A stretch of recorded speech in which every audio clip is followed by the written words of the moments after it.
I'm absolutely loving Ark Raiders at the moment, but it does have some big issues that I think they need to resolve quickly in order to improve the experience for everyone, and the biggest one is that they need to make the game PvE only. No, I'm just kidding. I've got 5 different issues I wanted to run through today, and the first one of those is a problem with trials. If you've not done any trials in the game yet, you can find them over on the Raider tab and in trials here. These are basically weekly objectives that you can pursue if you want. By scoring points in these different events, you're going to get a place in your own small leaderboard, and you can get promoted through these leaderboards at the end of each week, and you go up through these different ranks. You can unlock different skins, cosmetic stuff, and you also unlock different awards when you hit different stars on these. So 1, 2, and 3 stars for hitting certain milestones or points. You're going to get these different crates here, and you can get some really good stuff from these. You can get blueprints. I've had pink augment blueprints drop from this, so you can get some really rare and useful things. But the problem with these is that they're completely imbalanced between solos and squad play. There's no separate leaderboard for solos or squads on this, so whether you do these in solos or squads, you're all in the same boat together. But the issue is when you play as a team, all of your points are shared. So say for example, if we go to destroy pops here, if I did this solo, say I get, I think it's 888 points per pop, say it's 800. If I go in solo, I have to go around, kill all of these pops on my own and get 800 points per one that I kill. If you're playing with 2 players or 3 players, any pop kill that any of those 3 teammates gets anywhere on the map is included for all 3 players. It's not just your personal kills. So essentially you're going to be able to get triple the points by playing as a 3-man team, because you can roam around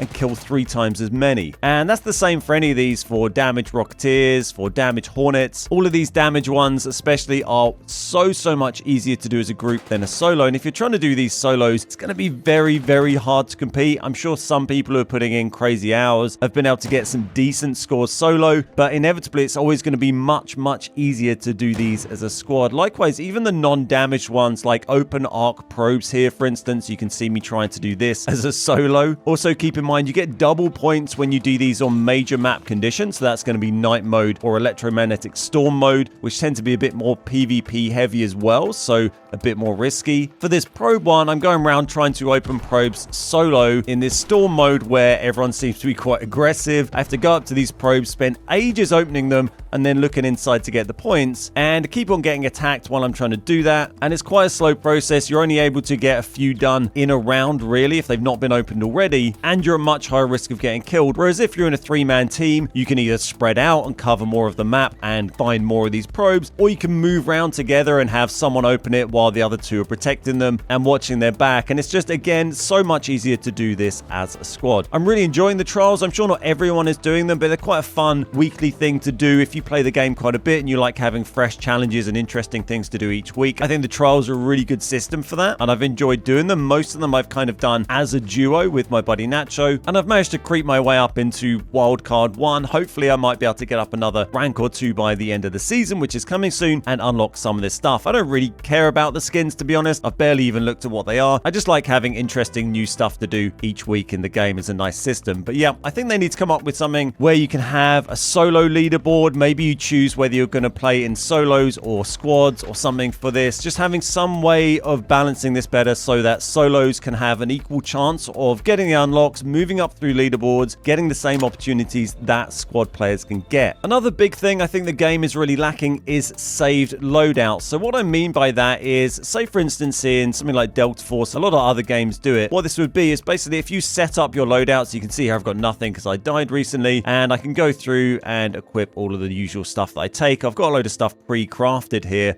to try and speed this up, so it's not actually too slow. But if you don't have everything pre-crafted here, it can be quite laborious to go through and do all of this. I still need to go through and put these stuff in, then go out and split stacks and say, okay, I only want 2 of these or whatever, so get rid of some of those, put these back in my inventory. And if I didn't have this stuff prepared, I'd have had to craft this anvil and this stitcher, then upgrade them both to tier 4, then craft these 2 separate attachments, put those in, go and craft all my meds, and you're sitting there for ages doing this, and it's just quite a tedious process, and it's just kind of busy work as well if you've got the resources or the money you need to do it. What would be great would be able to put all this together. Say this is one of the loadouts that you like using, have an option where you can select save here, give this a name like, you know, PvP loadout or whatever, loadout 1, give you different slots, and then what would be great to be able to do is just come back here and select I want to have this loadout and press a button, and then it will automatically just go through and craft all of the stuff you need to make that that loadout. And if you're missing an item, then it just doesn't do that thing, or be able to select so it can buy stuff from the trader or craft it yourself. But it's just kind of a slow process, especially when you have loads of resources. You know you have all the stuff to make all of the things you need, but you still have to go through and manually upgrade each of your gun one level at a time, craft each attachment, put on each attachment, craft each med item, craft the ammo, and all this stuff. It just kind of slows things down. So loadouts, save loadouts that you can select just to speed up that process, I think would be really, really good for the game. Something that's for controller specific and console specific is the lack of options for your controller settings. I've got a video on controller settings you can check out if you want some tips on that, but the options you have are very, very limited. You can change your sensitivity and stuff like that, but there's no way of rebinding any buttons whatsoever in the game. You can't change any settings on controller in this game. I don't know if that's the same for mouse and keyboard as well, but it's kind of annoying. Lots of people like to change setups a little bit, and you can't change anything in the game right now. There are some options in terms of like your crosshair and stuff, and you can change colorblind mode. We can change our crosshair shape, which is nice to be able to do. Crosshair color, which is a useful thing to be able to change, but having no option to change key bindings, I think, is a bit of an oversight, and hopefully something we'll see maybe expanded on in future updates for the game, maybe next season. Likewise, also graphic options on console are pretty limited. We have FOV, motion blur,